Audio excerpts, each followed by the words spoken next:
형통한 날에는 기뻐하고 곤고한 날에는 되돌아보아라. 이 두 가지를 하나님이 병행하게 하사 사람이 그의 장래 일을 능히 헤아려 알지 못하게 하셨느니라. 이 시편 23편 전체 구조를 살피다가 이 말씀이 떠오른 이유가 있습니다.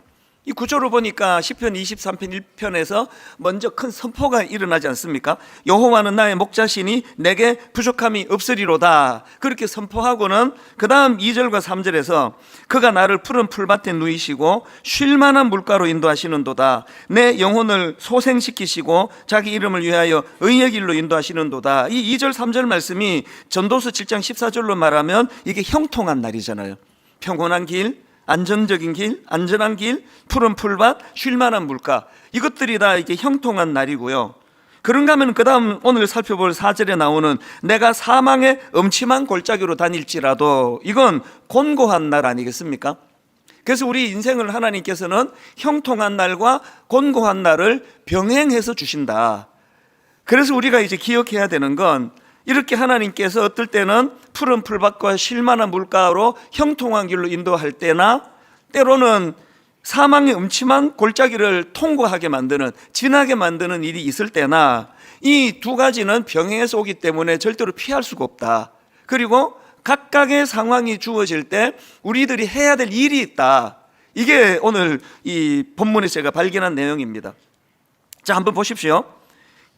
각각이 우리 인생에게 주어지는데 그때그때마다 우리가 해야 될 일이 있는데요, 형통한 날에는 어떤 일을 해야 되느냐 보니까 전도서 7장 14절을 다시 보십시오. 형통한 날에는 기뻐하라는 거예요. 감사하라는 겁니다. 여러분, 지난 한 해를 한번 돌아보자고요. 참 우리 인생이 어리석은 게 뭐냐 하면은요, 항상 좋았던 거는 지나놓고 알아요. 그래서 뭐 입에 달고 사는 분이 계세요. 그때가 좋았지, 그때가 좋았지. 항상 이런 깨달음은 이제 지나놓고 아는 거예요. 그거를 그때가 참 좋았지를 그때 알았더라면 얼마나 좋았겠냐고요. 이게 우리 인간의 미련한 모습이기 때문에 우리에게 형통한 일이 찾아오잖아요. 그러면 그걸 우리가 미리 알고 그걸 감사하고 그걸 기뻐하고 그걸 표현하고, 이게 우리에게 주어진 과제라는 것입니다. 그래서 저는 요즘에 이 찬양이요, 내가 누려왔던 모든 것들이, 내가 지나왔던 모든 시간이, 내가 걸어왔던 모든 순간이 당연한 것 아니라 은혜였어. 그 아침 해가, 그 다음 가사를 보십시오. 아침 해가 뜨고 저녁엔 노을, 봄의 꽃향기, 가을의 열매, 누구나 다 누리고 있는 것들인데 지나놓고 보면은 야, 참 그때가 좋았지. 그걸 미리 이 순간에 당연한 거 아니라 이게 참 감사한 일이구나. 이게 우리의 의무라는 겁니다. 지난 그 수요일, 목요일 폭설이 내려서 많이 당황하셨죠? 저도 그 중에 한 사람이에요. 그날 수요일 저녁에 우리 29교회로 파송받아간 그 교회 중에 한 교회가 이제 처음으로 이제 임직식이 있다. 장로, 안수입사, 권사를 세우는 중요한 일이라서 이제 저를 초대해서 말씀을 좀 전해달라 그랬습니다. 그래서 이제 마침 또 시간이 잘 맞아서 제가 가겠다고. 그래서 출발하는데 이게 눈이 막 들이퍼붓는 거예요. 그러니까 이게 또 하필 또 이럴 때 눈이 와가지고 왜 또 하필 오늘이냐고 그런 마음이 순간적으로 들더라고요. 그때 제가 이 말씀을 묵상하고 있었기 때문에 이걸 제가 바꾸어 생각하기 시작한 거죠. 야, 내일 아침에 막 경치가 끝내주겠다. 이렇게 눈이 많이 내리는데 내일 아침에 막 얼마나 기대가 된다. 막 일부러 제가 의도적으로 그렇게 이제 가면서 계속 그 생각을 하고요. 그리고 고생을 좀 했죠. 많이 고생을 했습니다. 그렇게 하고는 이제 목요일 아침에 일어나서 일부러 창문을 열어젖히고 막 탄성을 지르면서, 이야, 이게 그 스위스야 뭐야? 이게, 이야, 이 뭐 엄청나네 이게? 막 그걸 제가 의도적으로 그렇게 한 거예요. 왜냐 하니까요, 눈이 내리고 그것 때문에 가는데 방해가 되고 막 시간도 못 맞춰서 늦게 지각을 하고 막 회사 가려니까 막 짜증이 나고, 그거 어떡하냐고요. 눈이 그리고 와버린 걸. 그럼 거기에서 제가 그 좋은 점들을 살려서 자꾸 표현하는 거죠. 그래서 이걸 내가 형통으로 만드는 거거든요. 그리고는 막 사진을 제가 막 스마트폰으로 막 작품을 여러 개 찍었습니다. 여건만 되면 내가 작품 전시회를 하고 싶어요. 그날만 누릴 수 있는 거였거든요. 이 각도로 보면은 이게 굉장히 공고한 날이 되는데, 저 각도로 그것을 형통한 날로 만들어버리고 그것을 감사해버리고 그것을 기뻐해버리는 거거든요. 이거 우리 할 일이에요. 그런가 하면은 곤고한 날도 피할 수 없다 그러는데요, 곤고한 날에는 어떡하라고요? 형통한 날에는 기뻐하고 곤고한 날에는 되돌아보아라. 소크라테스의 말을 지난주 인용 안 했습니까 제가? 여러분, 성찰하지 않은 인생은 살 가치가 없대요. 근데 너무나 분주하게 너무나 앞만 보고 달리기 때문에 하나님께서는 때때로 우리에게 밤을 주세요. 인생의 밤을 주셔서 성찰하게 만듭니다. 괴로운 시간, 잠이 오지 않는 시간, 저도 뭐 아주 심각한 건 아니라도요, 돌아보면은 하나님이 개척 이후로 여러 차례 저에게 그런 난감하고 당황스러운 밤을 주셨거든요. 그때마다 저를 돌아보게 되거든요. 저를 점검하게 되거든요. 성찰하지 않는 인생은 살 가치가 없다고 한다면 예수 믿는 분들은요, 성찰하는 인생이 될 수밖에 없습니다. 매 예배가 성찰의 시간이에요. 매 예배가 말씀 준비하는 설교자를 통해서 여러분 스스로를 돌아보고 점검하는 그 시간으로 가지게 된다면 얼마나 우리의 삶이 윤택해지겠냐고요. 그래서 여러분, 오늘은 우리 인생이 뭐 항상 푸른 풀밭과 쉴만한 물가만 있는 것이 아니라 하나님이 이 두 가지를 병행해서 4절에 끔찍한 고난의 밤도 허락해 하신다면, 이걸 피할 수 없다면 각각의 오늘 우리 삶 가운데 해야 될 숙제가 있다는 거예요. 인생의 밤을 피할 수 없다면 그 어두운 골짜기를 지나갈 때 우리가 해야 될 숙제가 있습니다. 힘들어 죽겠다 이렇게만 하면 안 되고 그때그때 주시는 숙제가 있습니다. 자, 3가지로 제가 정리해 드리겠는데요, 인생의 밤이 찾아오면요, 고통이 찾아오면 첫째, 수용하는 거예요. 수용하기. 이사야 45장 7절에 보니까 나는 빛도 짓고 어둠도 창조하며 나는 평안도 짓고 환난도 창조하는 하나니 나는 여호와라. 이 모든 일들을 행하는 자니라 하였노라. 이게 창조주 하나님이 만드신 지침이에요. 누가 이걸 거스르냐고요. 누가 이거를 피할 수가 있느냐고요. 그렇기 때문에 피할 수 없는 고난의 밤이 찾아오면 일단은 수용하는 거거든요. 대부분의 분들이 고통이 좀 찾아오고 아픈 일이 찾아오고 실패를 경험하면 거의 대부분이 이 반응이 나와. 본능적으로 Why me? 하필 왜 내가 이런 걸 겪어야 돼? 왜 나야? Why me? 이게 자꾸 자기를 더 괴롭혀요. 그 마음에 분노가 생기거나 아니면은 좌절감으로 그것이 흘러가거나 Why me? 내가 왜 이런 일이 일어나? 그래서 여러분, 우리 인생에 고난이 찾아올 때, 고난의 밤이 올 때 해야 될 숙제가 있는데요, 그거를 지난번 로이드 존슨 목사님 말씀 기억나시죠? Why me? 왜 내게 이런 기분 나쁜 일이 일어났어? 왜 내게 이런 실패가 왔어? 이거는요, 본능이 하는 외침이에요. 그럴 때 로이드 존슨 목사님의 지침을 따라가지고 그 자아를 내가 다스리는 거거든요. Why me not? 나는 왜 안 되는데? 온 세상 사람들이 다 어려움 겪고 아픔을 겪고 사고 만나고 뉴스를 보면은 뭐 하루에도 수없이 많은 절망적인 일이 벌어지는데 Why me not? 왜 나는 안 돼? 이게 본능은 절대 할 수 없습니다. 그러니까 의지적으로 선포를 하는 거죠. 제가 지난번 제 아내 말씀을 한번 드렸잖아요. 그때가 미국 집회 중이에요. 집회 가기 바로 지금 직전 준비하고 있는데 한국에서 전화가 왔어요. 제 아내한테. 여보, 암이래요. 어떡하냐고요. 암이 찾아온 그거거든요. 그랬을 때 제가 딱 머릿속으로 하나님 주신 참 고마운 마음이에요. 내 차례도 오네? 놀라지도 않았어요. 왜? 분당 우리 교회 담임 목사 이 자리는요, 한 주에도 몇 건씩 어느 권사님이 암이랍니다. 어느 장로님이, 어느 안수 집사님이, 어느 성도님이 암이랍니다. 그 소리를 듣고 사는 게 이 자리에 있는 전데요. Why me not? 왜 나만 다 피해야 돼? 그런 마음으로 제가 이것을 받아들이게 하신 건 전적으로 하나님 은혜예요. 그래서 집회 들어가기 전에 하나도 당황이 안 됐고요, 가서 막 또 여전히 웃기고 막 그렇게 예배를 잘 인도하고, 물론 예배 끝나자마자 이제 다시 전화를 해서 좀 여러 가지 걱정되는 마음들을 나누긴 했지만, 그렇다고 해서 그 부흥회에 3일간 하나도 지장을 받지 않았습니다. 그거는 너무 당황스럽게 받지 않았기 때문이에요. 내게도 차리고 오네? 뭐 이 정도로 덤덤하게 봤는데 뭐가 그렇게 막 집회도 못할 정도로.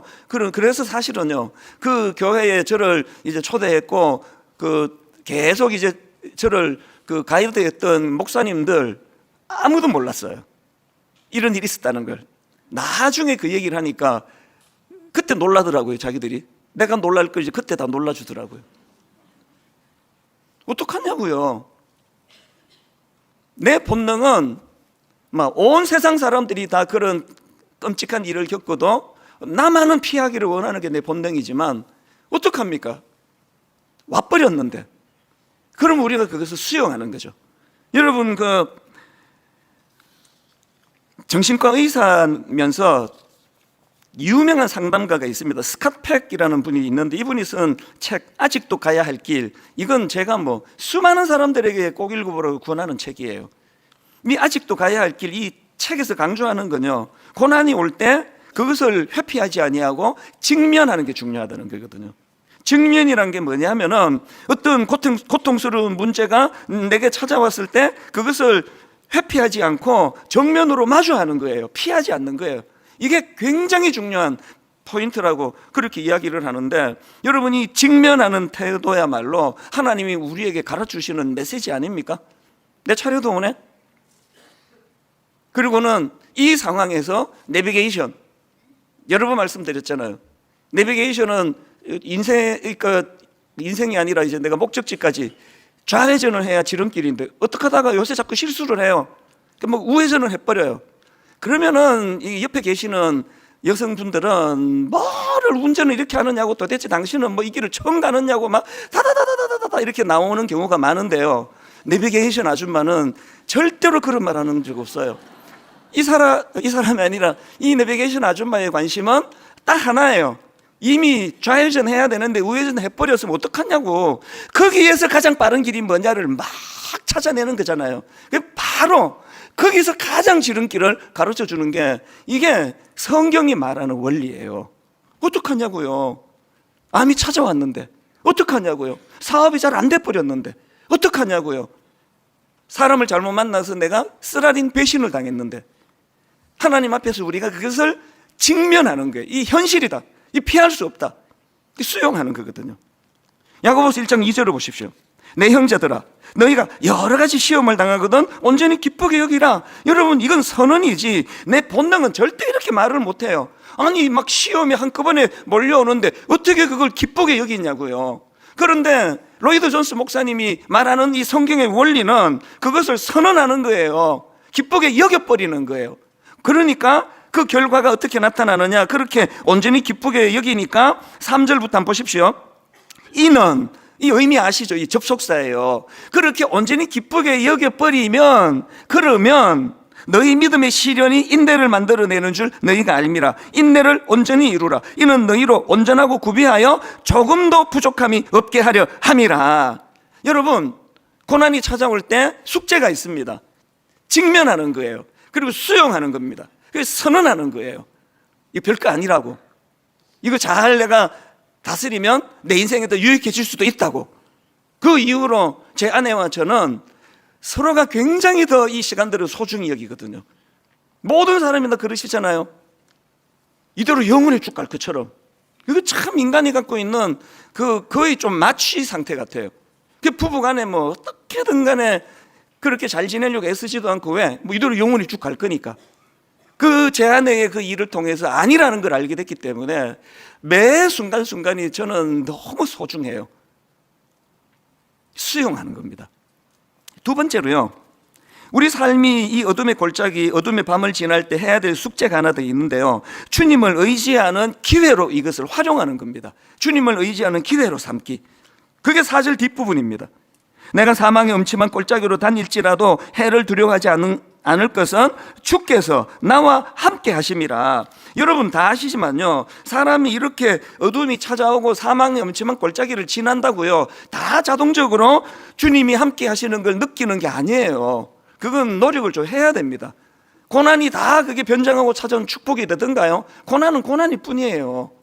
그런데 이 고난이 내가 해결할 수 있는 차원을 넘어선다 할 때는, 그때는 주님을 의지하는 거예요. 그래서 팀 켈러 목사님이 쓴 고통에 답하다, 그 책에 이런 내용이 나옵니다. 고난은 우리를 하나님 없이 살아가던 교만과 허황된 상태에서 벗어나게 하며, 고난은 우리를 하나님 없이 살아가던 교만과 허황된 상태에서 벗어나게 하며 하나님과 더 깊은 관계로 나아가게 한다. 그리고 독일 철학자 막스 셀러의 말을 인용을 하는데 들어보세요. 순교자들이 놀라운 힘을 낼 수 있었던 이유는 내생에 대한 소망, 죽으면 천국까지, 이 내생에 대한 소망이 점점 커져서가 아니라 극심한 고통을 겪는 내내 하나님의 은혜를 누리는 행복을 경험했기 때문이다. 이해가 되세요? 너무 중요한 이야기예요. 순교자들이 놀라운 힘을 낼 수 있었던 이유는 내생에 대한 소망이 점점 커져서가 아니라 극심한 고통을 겪는 내내 하나님의 은혜를 누리는 행복을 경험했기 때문이다. 지금 저희 교회에서요, 극심한 고난 가운데 이런 삶을 살아내는 분이 수십 명이에요. 수십 명. 아니 어떻게 이렇게 반응할 수가 있지? 그건요, 뭐 죽으면 천국 가는데 뭐 이게 아니에요. 그 극심한 고난 가운데 당신은 의지하는 자들에게 주시는 하나님의 터치가 있어요. 그걸 경험하니까 견뎌내는 거죠. 요셉이 그 어린애가 뭐 인신매매 당하고 막 그 성추행 미수범으로 그렇게 억울한 누명을 당할 때 그걸 어떻게 극복했겠냐고요. 그건요, 어린애가 참아내서가 아니에요. 하나님의 함께 하심을 그가 경험하기 때문에. 그래서 이런 의미에서 저는 요셉을 묵상하면은 자꾸 사람들이 요셉이 꿈의 사람이라고 그렇게 얘기하는데요, 동의가 안 돼요. 아니 어릴 때 요셉만큼 꿈 안 꾼 사람이 누가 있냐고요. 솔직히 요셉이 꿈의 사람이 아니고요, 요셉은 성경이 묘사하는 요셉은 형통의 사람이에요. 그 황당한 꿈을 이루어 주시는 하나님의 형통, 이 형통에 성경을 한번 보시겠습니까? 창세기 39장 2절, 여호와께서 요셉과 함께 하심으로 그가 형통한 자가 되어 그의 주인 애굽 사람의 집에 있더니, 그리고 주인도 그걸 인정합니다. 3절, 그의 주인이 여호와께서 그와 함께 하심을 보며 또 여호와께서 그의 범사에 형통하게 하심을 보았더라. 또 39장 23절도 마찬가지. 간수장은 그의 손에 맡긴 것을 무엇이든지 살펴보지 아니하였으니 이는 여호와께서 요셉과 함께 하심이라. 여호와께서 그를 범사에 형통하게 하셨더라. 아니 지금 형제들한테 배신당하고 팔려갖고 지금 종살이하러 남의 나라로 가는데 이게 하나님 형통이래요. 동의가 되세요? 심지어는요, 지금 누명 쓰고 그것도 아주 추잡한 누명을 덮어쓰고 감옥에 가 있는데 그게 형통이래요. 동의가 안 되죠. 그런 형통을 누가 원하시겠냐고요. 그런데 여기에 너무나 중요한 메시지가 하나 있는데요, 성경이 지금 요셉을 이 사람은 형통한 사람이라고 그러는데 공통적으로 거기다가 토를 하나 달아요. 부연 설명을 하나 붙이는데 공통점으로, 자 2절을 보세요. 거기도 그가 형통한 자라 그러시는데요, 앞에 뭐가 있습니까? 여호와께서 요셉과 함께 하심으로 그가 형통한 자가 됐대요. 그러니까 팔려가지고 남의 나라에 인신매매 당하는 게 형통이 아니고요, 그 극심한 고난 속에서도 하나님이 함께 하셨기 때문에 그 절망적인 인생의 비극을 하나님의 형통으로 바꾸어 주셨다는 뜻이에요. 3절도 똑같습니다. 그걸 그 이방인 주인이 알아보는 거죠. 그의 주인이 여호와께서 그와 함께 하심을 보며 또 여호와께서 그의 범사에 형통하게 하심을 보았더라. 회사 갔는데요, 와, 저 사람은 예수 잘 믿어가지고 실력이 탁월해. 이 사람은 예수 잘 믿어서 막 그냥 완전 미인이야. 이런 일은 없습니다. 얼굴 안 바뀌어요. 성깔도 안 바뀌고요. 그러나 여러분, 안 믿는 회사 사람들이 여러분에게 이런 말 할 수 있게 할 수는 없습니까? 저 사람은 형통해. 성깔도 있고 내가 보기 실력도 없어. 근데 형통해. 어떻게 저렇게 좋은 사람이 저 사람에게 붙여지고, 야, 저 신기해. 이게 요셉이에요. 형통한 거예요. 그 형통이 뭐라고요? 고난 중에 여호와가 함께 하시니까 그게 형통으로 바뀌어지더라는 거거든요.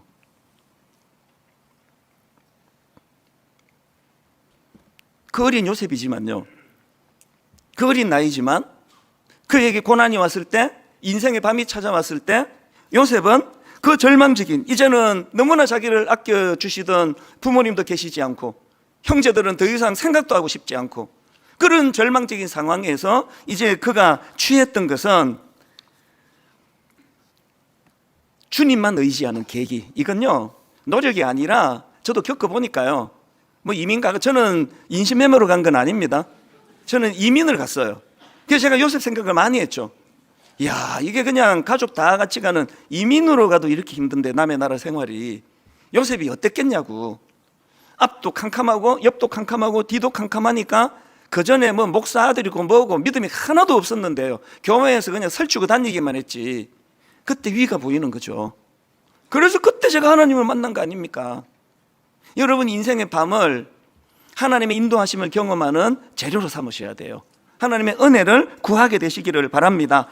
욥을 한번 보세요. 그가 극심한 고난을 그친 다음에 했던 고난 고백 다 아시죠? 욥기 42장 5절이요. 내가 죽게 대하여 귀로 듣기만 하였사오나 이제는 눈으로 주를 배웠나이다. 여러분 우리 욥처럼 이런 극심한 고통은 아니라 할지라도 누구나가 다 고난의 밤이 있잖아요. 누구나 다 낙심이 오잖아요. 누구나 다 자기 자신이 너무나 우울해가지고 약을 먹어야 되는 일이 있잖아요. 기왕에 그런 일을 거칠 때 이게 피할 수 없는 일이라면 이 일을 하나님을 여러분 인생에 개입시키는 재료로 한번 써보시라고요. 그래서 그 고난이 다 끝나고 내가 전에는 교회만 다니기만 했지 내 목사들이라도 내가 죽게 대하여 귀로 듣기만 하였사오나 고난을 통해 이제는 내가 눈으로 주를 배웠나이다.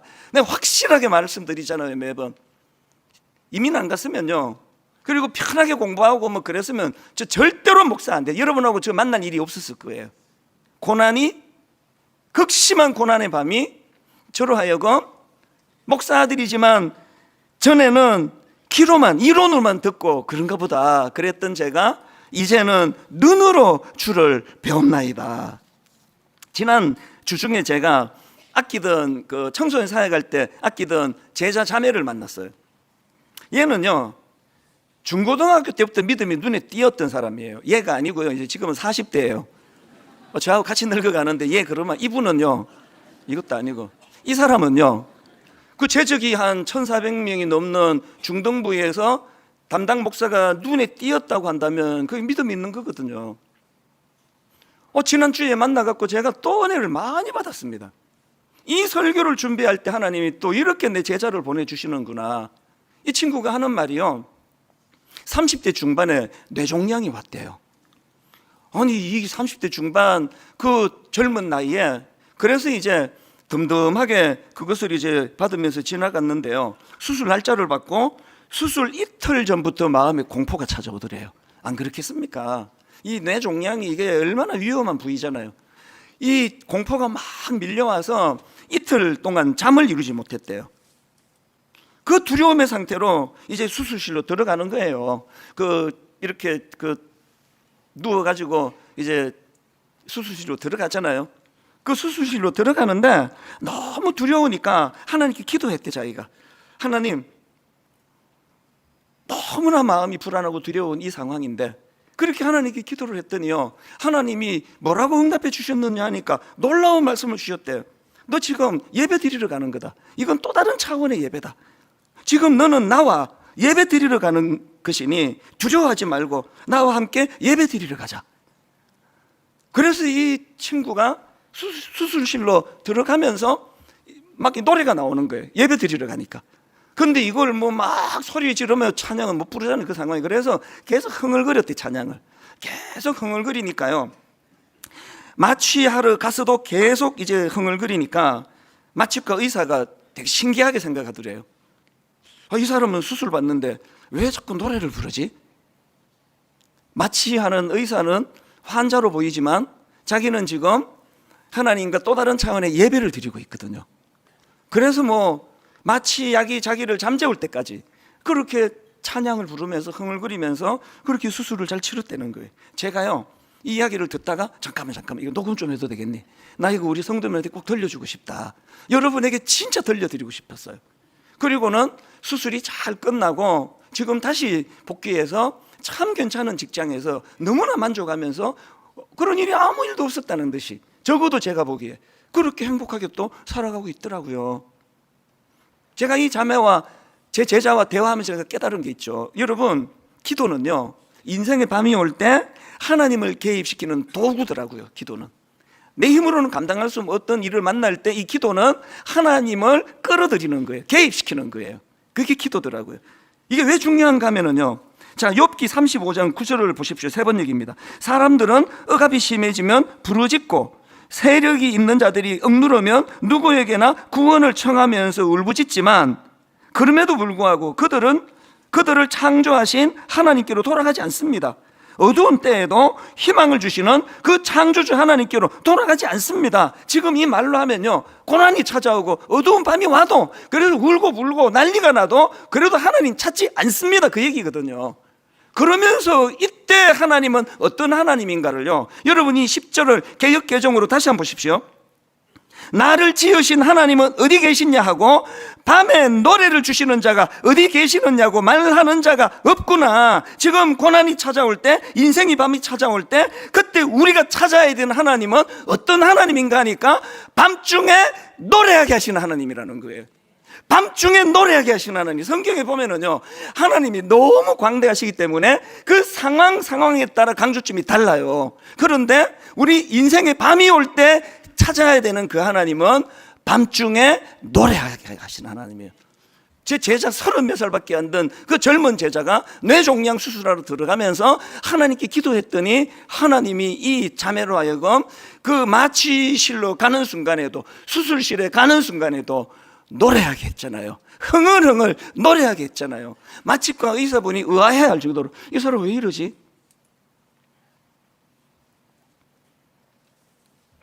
그래서 여러분, 계속 강조하는데요, 아무리 했어도 푸른 풀밭과 쉴만한 물가로 인생이 그렇게 그 길로만 가는 경우는 없습니다. 창조주가 그렇게 만들지 않았습니다. 그래서 4절에 사망의 음침한 골짜기를 통과해야 될 때가 와요. 지나갈 때, 그때는 하나님을 개입시키는 거거든요. 그때 그 하나님은 그런 절망적인 상황에서도 밤중에 노래하게 계신 하나님이에요. 그래서 여러분, 이 찬양, 어려운 일 당할 때 나의 믿음 적으나 의지하는 내 주를 더욱 의지합니다. 세월 지나갈수록 의지할 것뿐일세. 무슨 일을 당해도 예수 의지합니다. 대부분의 사람들은요, 세월 지나갈수록 두려움이 많아져요. 대부분의 사람들은요, 세월 지나갈수록 위축되는 것밖에 없습니다. 저도 그걸 많이 느껴요. 50대 때 느껴보지 못했던 위축감을 요즘에 자주 제가 느껴요. 겉으로는 이렇게 활동적으로 달라진 게 하나도 없지만 세월 지나갈수록 위축감이 찾아와요. 미래가 두려워질 때가 불쑥불쑥 찾아와요. 그런데 여러분, 그럴 때 우리가 밤중에 노래하시는 그 하나님을 의지하면요, 세월 지나갈수록 점점 더 그분을 의지하게 돼요. 무슨 일을 당하든지 예수 그리스도 그분을 의지하게 됩니다. 오늘 이 믿음이 여러분 삶 속에 작동이 되는 은혜가 있기를 바랍니다. 마지막 세 번째로요, 우리 삶이 이런 어둠의 골짜기를 지날 때 숙제가 하나 더 있습니다. 해야 될. 그 숙제가 뭐냐? 여러분이 겪고 있는 그 고난을요, 내 인생의 유익으로 승화시킬 책임이 있습니다. 또 어른들이 즐겨 부르시는 찬양 하나가 떠올려졌는데요, 373장 찬송가 1절이 이래요. 고요한 바다로 저 천국 향할 때 주 내게 뭘 주세요? 순풍을 주시니 참 감사합니다. 여러분이 1절이 바로 시편 23편 2절 3절에 나오는 푸른 풀밭과 쉴만한 물가로 인도해 주시는 그 은혜를 누리는 거 아닙니까? 그리고는 2절로 들어가 보니까 큰 물결이 일어나 나 쉬지 못하나 이 풍랑으로 인하여 더 빨리 갑니다. 이 2절은요, 4절에 나와 있는 지금 우리가 살펴보고 있는 사망의 음침한 골짜기를 지나는 걸 그렇게 묘사한 거 아닙니까? 그런데 제가 저 2절을 잊지 못하는 게요, 때로는 인생이 밤이 와요, 고난이 와요, 물결이 일어납니다. 그래서 쉬지 못해요. 그래서 우울해요, 아파요. 그런데 놀라운 건 이 풍랑으로 인하여 더 빨리 갑니다. 고난이 저절로 빨리 가게 만들지는 않아요. 대부분의 고난은 우리 발목을 잡아요. 그런데 고난이 찾아올 때 예수 그리스도라는 돛을 올릴 때요, 예수 그리스도라는 돛을 올릴 때 그 돛이 더 빨리 가게 만들어요. 퀴즈를 하나 내고 말씀을 정리하려고 하는데요, 여러분 이 시편 23편을 쓴 다윗의 삶에 있어서 가장 은인이 누구라고 생각하십니까? 딱 나올 텐데요, 요나단이라고 말할 줄 알았죠. 우정의 대명사, 왕위까지도 양보했던 인물, 그 고마운 분이긴 한데요, 고마운 친구긴 한데, 그런데 여러분, 그 고마운 요나단보다 다윗에게 더 은인이 있어요. 그 사람이 바로 골리앗입니다. 골리앗. 여러분 생각해 보세요. 그 시골뜨기 목동, 아버지도 인정을 안 해주시던 그런 어리버리한 건 아니지만 어쨌든 아버지에게도 인정을 못 받던 그 막내, 그 시골의 양치기, 무슨 수로 이 사람이 그 골리앗이 아니었으면 어떻게 위대한 왕이 될 수 있었겠냐고요. 그렇지 않습니까? 그 괴물 골리앗이 있었기 때문에 다윗이 왕이 될 수 있었던, 그 골리앗을 딛고 왕이 될 수 있었던 거거든요. 고난은요, 극복하지 못하면 내 인생의 흉기예요. 제가 그냥 20대 초반에 미국에서 그냥 자살하고 끝내고 그 충동도 많이 느꼈거든요. 여기 20대, 30대 제가 진짜 말합니다. 당부. 인생이요, 20대만 있는 게 아니더라고요. 제가 너무 절망적이었던 건 이게 끝날 것 같지가 않으니까 하루아침에 생활이 어떻게 바뀌느냐고요. 또 한 명 더 있는 거 아세요? 이제 눈치채셨겠죠? 다윗에게 은인이 하나 더 있는데 사울왕이에요. 집요하게 괴롭혔던 사울왕입니다. 진 에드워드가 쓴 세왕 이야기라는 책에서 제가 놀라운 걸 하나 찾았는데요, 하나님께서는요, 다윗 바깥에 있는, 다윗 주변에 있는 악한 사울왕을 사용하셔서 다윗 내면에 있는 사울을 죽이셨대요. 이해가 되세요? 다윗 주변에 있는 악한 사울왕을 들어쓰셔서 다윗 내면에 있는 사울왕과 같은 악한 본능을 주님은 제거해 주셨대요. 그래서 다윗이 사울왕을 만났기 때문에 극심한 연단의 과정을 통해 그가 위대한 성군이 될 수 있어요. 지금까지도 다윗은 독보적인 위대한 왕으로 그렇게 기록이 되어 있거든요. 왜? 그 악한 사울왕이 다윗을 집요하게 괴롭히면서 다윗 내면의 사울을 죽이는 일을 했대요. 다시 말씀드립니다. 극복하지 못하면 사울은 다윗에게 흉기고요, 극복하면 다윗에게 고마운 디딤돌이 되는 거예요. 어떡합니까? 고난이 찾아오는 걸. 그리고 어떡합니까? 주변에 항상 악한 사람을 붙여주시는 걸. 어떡하겠냐고요. 그럴 때 어떻게 하면 된다고요?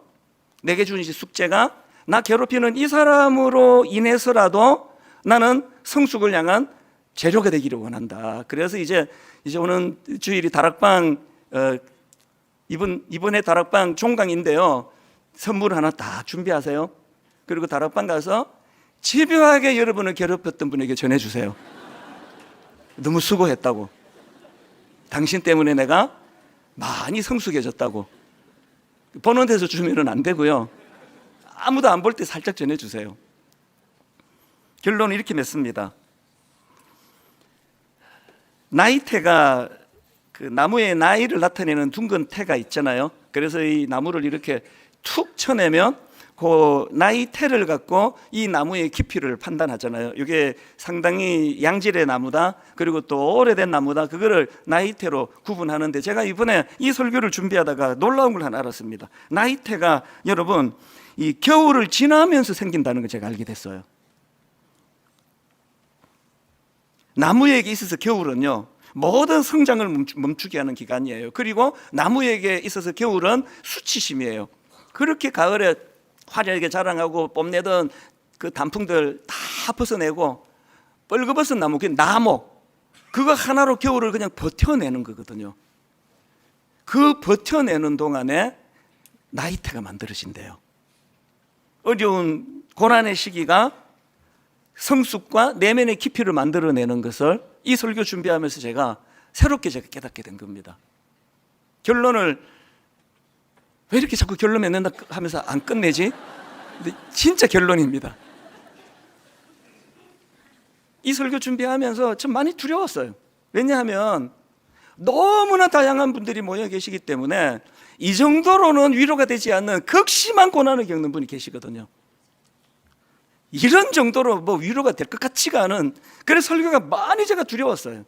그래서 기도하는 거죠. 성령님, 이 우둔한 제 입술에만 맡겨두지 마시고 우리 이 찬양을 같이 부를 때 성령님이 개입해 주셔서 성령님이 터치해 주시기를 원합니다.